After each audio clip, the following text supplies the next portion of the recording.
জয়পুরহাটের পাঁচবিবিতে অপেক্ষা সিডি ফাউন্ডেশনের উদ্যোগে এতিম, দুস্থ ও সুবিধাবঞ্চিত শিক্ষার্থীদের মাঝে বিনামূল্যে শিক্ষা উপকরণ বিতরণ করা হয়েছে।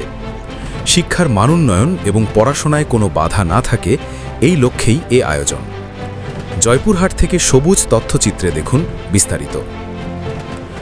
রবিবার সকালে উপজেলার উঁচাই জেরকা এসসি উচ্চ বিদ্যালয়ে আয়োজিত অনুষ্ঠানে ৪০টি শিক্ষা প্রতিষ্ঠানের প্রায় ৩ শতাধিক শিক্ষার্থীর হাতে খাতা, কলম, পেন্সিল ও জ্যামিতি বক্সসহ বিভিন্ন শিক্ষা সামগ্রী তুলে দেওয়া হয়। সুবিধাবঞ্চিত শিক্ষার্থীদের পাশে দাঁড়ানোই আমাদের মূল লক্ষ্য।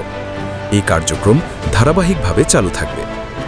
অনুষ্ঠানের সভাপতিত্ব করেন ফাউন্ডেশনের চেয়ারম্যান মোহাম্মদ হারুনুর রশিদ। এ সময় উপস্থিত ছিলেন বিদ্যালয়ের প্রধান শিক্ষক আব্দুল হাই সরকার সহ ফাউন্ডেশনের অন্যান্য কর্মকর্তারা। শিক্ষা উপকরণ পেয়ে আনন্দ ও কৃতজ্ঞতা প্রকাশ করেছে শিক্ষার্থীরা।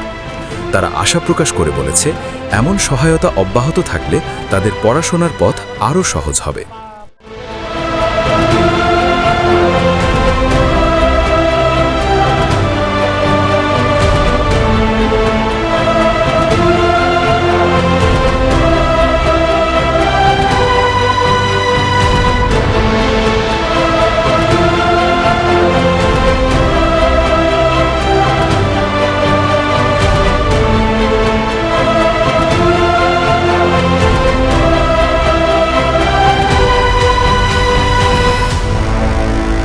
চ্যানেল 26 বাংলা।